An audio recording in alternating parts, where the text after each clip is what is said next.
Ce scientifique japonais de renommée internationale était curieux de savoir pourquoi il est recommandé aux musulmans de prononcer le mot « Bismillah » avant de boire de l'eau. En tant que chercheur, il a décidé de mener une expérience approfondie sur ce sujet. Au cours de ses recherches, il a été abasourdi par les effets chimiques du mot « Bismillah » sur l'eau, bien plus qu'il n'aurait pu l'imaginer. Nous parlerons de cette fascinante découverte dans un instant. Avant cela, il est important de noter que le Coran n'est pas un livre de science, mais il est cohérent avec la science. Bien qu'il ait été révélé à une époque et dans un lieu où la science et la recherche n'étaient que peu concernées, le Coran a mentionné différents faits qui n'ont été découverts ou prouvés que récemment par les scientifiques. Le Coran est en fait la dernière révélation, et une preuve non seulement pour les Arabes païens d'il y a 1400 ans, mais aussi pour les scientifiques d'aujourd'hui. L'un des premiers scientifiques à s'intéresser sérieusement au Coran fut le Français Maurice Bucaille, qui a écrit un livre intitulé « La Bible, le Coran et la science ».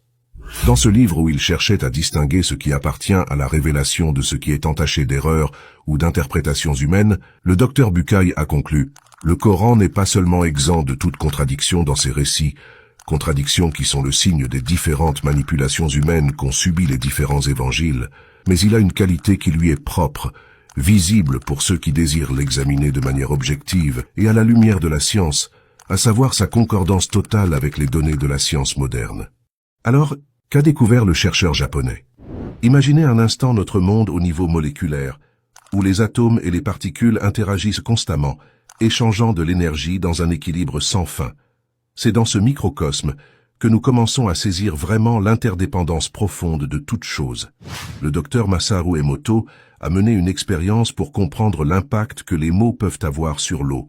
Il s'est intéressé à un hadith où le prophète Muhammad sallallahu alayhi wa sallam a recommandé aux musulmans de dire « Bismillah » chaque fois avant de boire ou de manger.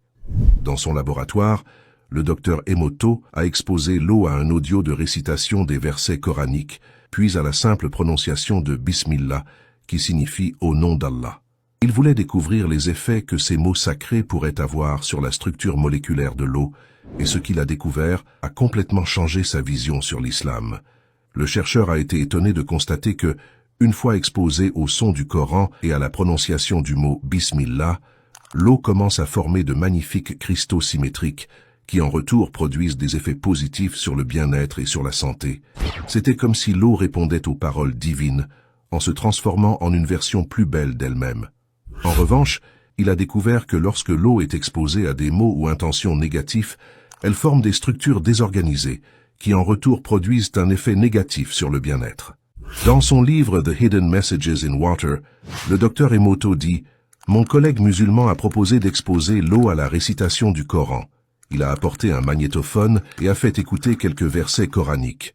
L'eau a incroyablement amélioré sa structure et nous avons obtenu les cristaux aux formes les plus parfaites. C'était comme si le mot « Bismillah » avait un effet purificateur sur l'eau, la rendant non seulement supérieure physiquement, mais aussi énergétiquement. » En effet, les résultats du docteur Emoto étaient inattendus, mais ils ont fourni un aperçu fascinant du pouvoir de l'invocation et de leur impact sur notre environnement. Sa découverte est un témoignage de la profonde sagesse des enseignements du prophète Muhammad, que la paix d'Allah soit sur lui, qui a enseigné aux musulmans de ne pas boire d'eau sans prononcer le mot « Bismillah » qui signifie « au nom d'Allah ». Le docteur Emoto est décédé en 2014 et ne s'est jamais converti à l'islam, mais avec son travail, il nous a laissé un grand héritage qui nous montre que plus nous découvrons l'univers et son fonctionnement complexe, plus nous réalisons la grandeur d'Allah et à quel point tout est véritablement interconnecté.